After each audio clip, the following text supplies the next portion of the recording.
several seconds. And the heat from the sun, not to mention the ultraviolet, can concentrate on your retina rather quickly.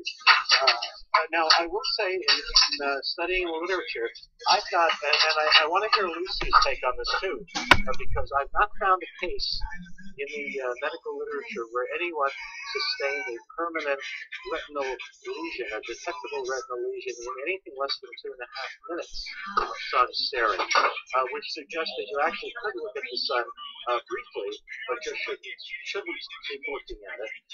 There have been some cases of drunks or people on a bet, on a dare, who kept staring at the sun, and who did actually lose some of their eyesight, either temporarily or permanently, because they had a burn, a lesion on their retina.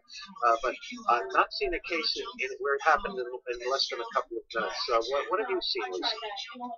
Yeah, I haven't heard anything either. Screen recorder. If you try and persist in Anything looking inside at this red it, even box is before recording, damage is including done, the sound down below. you're going to overwhelm your eyes. And was it, I think it was Galileo, wasn't it, who ended up, was it Newton? I forget now the story, but if you do stare for a long time at the sun, then you'll give temporary damage to your eyes, and you can't see properly for a while, and you'll have to go and rest your eyes, even if you haven't sustained permanent damage.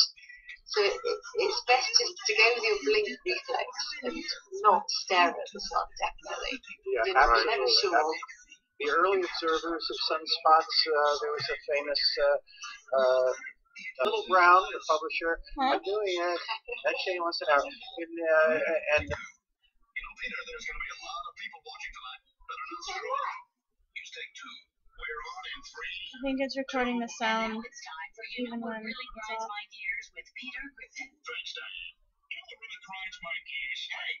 Hey, those X-ray specs you used to buy out of the comics. Hey, screw up. I save up forever to buy these things, and when I finally get them yesterday, I couldn't see the inside of my son's belly.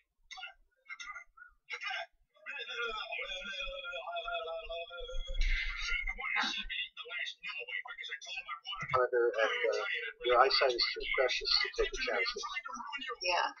Yeah, I think the early Venus transit observations were taken through coloured glass, and it's quite scary to think about that now. Do a projection technique if you're at all worried. Yeah, exactly. Exactly. That's definitely what you want to do.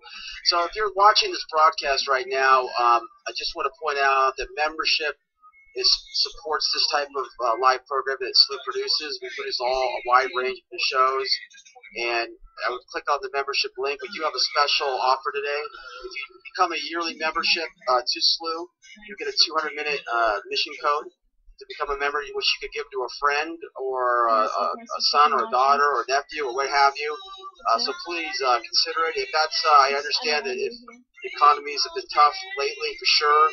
If that's not going to work for you, a contribution of any amount would really help this cause of trying to produce more live programming for the world to enjoy. So we appreciate that. You just click on the membership link and you can learn more about those. And also, as Bob knows, if you become a member of SLU, you get the opportunity to actually control high-powered observatories around the world where you can snap your own pics. And it's all for all levels. It's not necessarily just for experts or hobbyists, but even for the kids, too, to do it. So, Bob, let's move on. It looks like things are progressing well out of both California and New Mexico. This event is going to take, what, about 2 hours to complete? Round trip? Yes, because again, because of that amazing fact that the moon, alone among all the celestial bodies we know in the universe, all the planets, all the moons, it's the only one that moves its own width per hour. So it will take 1 hour to cover the sun, and then another hour to uncover itself. So it's pretty cool to watch this happen. Now, we will have a total eclipse on November 13th. Same idea with the moon will be chugging in front of the sun with people in northeastern Australia, except that at this time the moon will be near the closest point to Earth in its elliptical orbit, and so then it will be big enough to completely cover the sun. That's when you see the stars in the daytime and the pink geysers of nuclear flame coming out of the edge of the sun, and all these strange effects of totality. The sun's atmosphere, its corona, spread out across the sky, As I mentioned before, people, we animals go crazy. That's solar totality. You're not going to get a pitch black sky today in California. We're not going to have the stars come out. We will instead see something that's almost as strange, which is a ring of sunlight. The media are calling this a ring of fire. You know, like that Johnny Cash song, I fell into a burning ring of fire.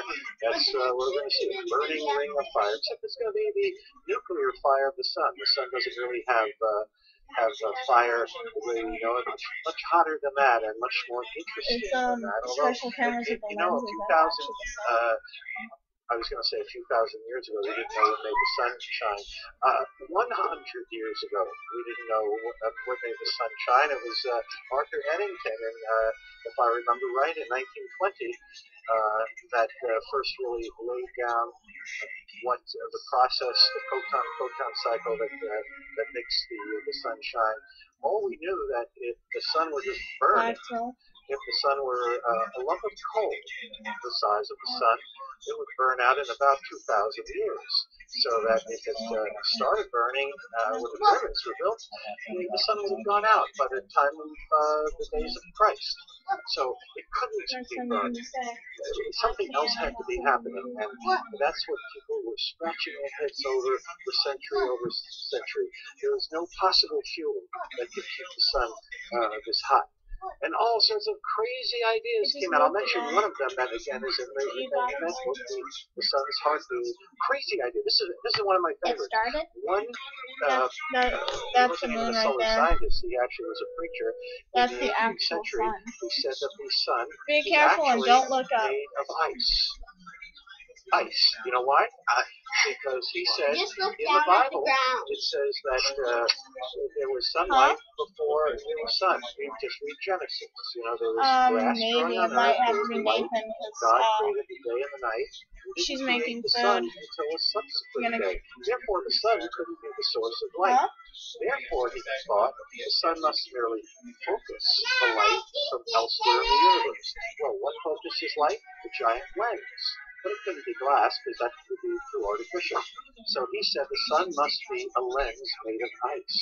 And it's Hey, true. would you be able to watch If the sun were actually the source of our light, well, when you get closer to a fire, doesn't it get hot? Yes. But if you climb a mountain and get closer to the sun, everything feels cooler.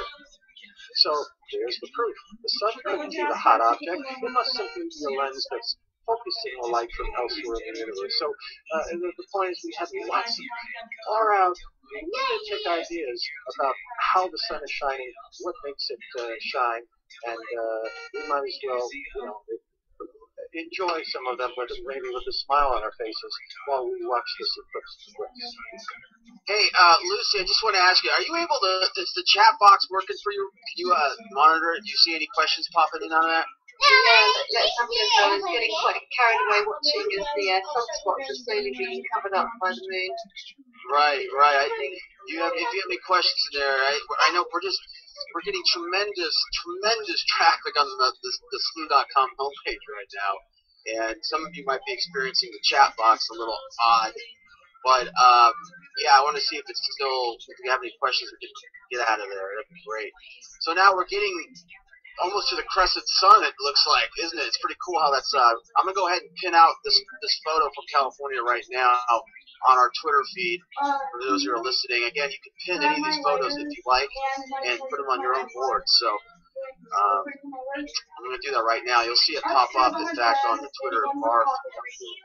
And while you're doing that, let me point out that the crescent, since you're mentioning a crescent, those of you who are into eclipses, a lunar eclipse has a different shaped crescent than a solar eclipse does, because when the moon goes into Earth's shadow, our shadow that reaches the moon is much larger. That is, it has a circular diameter that is twice the size of the moon that reaches the moon. And so you see a circular moon going to a much larger looking disappearing, a much larger looking black entity that's eating it up. Not now. In a solar eclipse, both of them are the same size.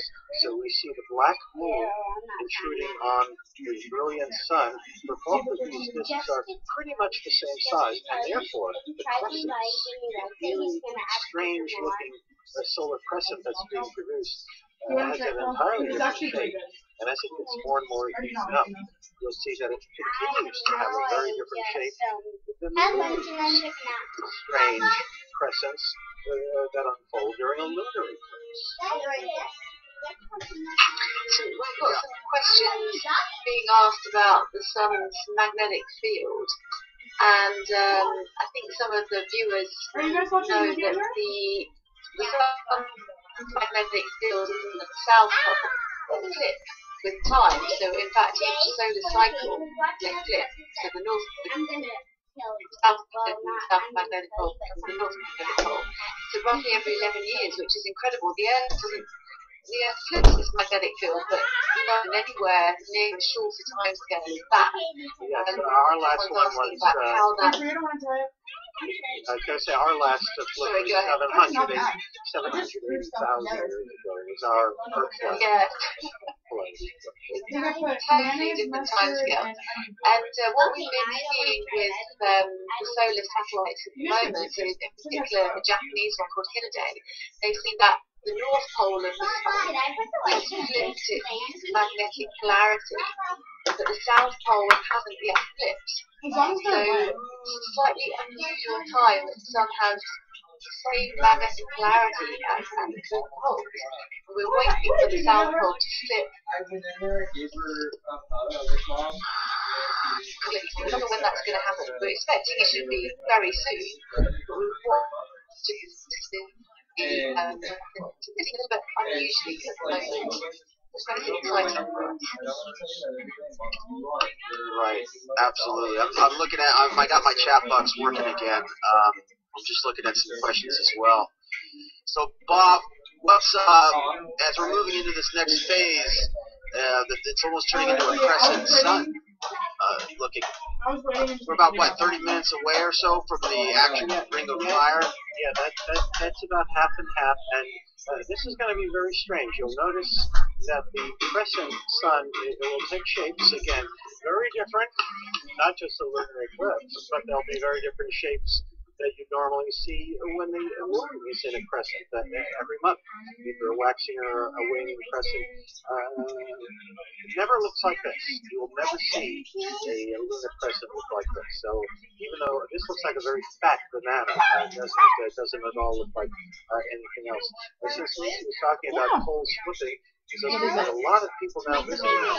Let me mention another aspect of it. Again, the idea, the very paranoid idea that when poles flip on Earth, it can somehow harm us. So let me just quickly say that it only happens on average 3 times every million years, and it's not like the way some people think that the Earth's poles flip right away, then you could be going and having a cappuccino or something while the poles are flipping.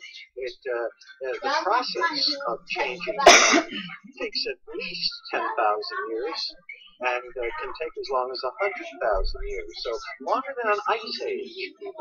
So when a magnetic polarity shift happens on the Earth, this is something that takes a long time. It's not harmful. There's no mass extinctions during that event, and we found from the fossil record that there's not even a greater period of evolution. So it means that this can't be something that's particularly bad for the Earth, and there's recent evidence that shows that a lot of magnetism remains as our protective shield, even during that process of poles flipping. So the sun's poles flip, the Earth's poles flip. We have flipping poles all over the place, and nothing bad. I mean, this has been at 780,000 years since the last time that the Earth's poles have flipped, and these have been good times for us mammals. So we could clink our glasses and salute this the magnetic polarity. It's been good to us. So if you're just joining us, we have 3 feeds coming out of the United States. We have one in Red Bluff, California, from a mobile installation of sleuths. We're also partnered with the University of New Mexico, who we're really thankful for them participating. They're in the New Mexico feed, and they will. We're looking forward to doing more events with them as well, including the Transit of Venus. And also, we had a feed out of the Grand Canyon, but unfortunately, according to the feed,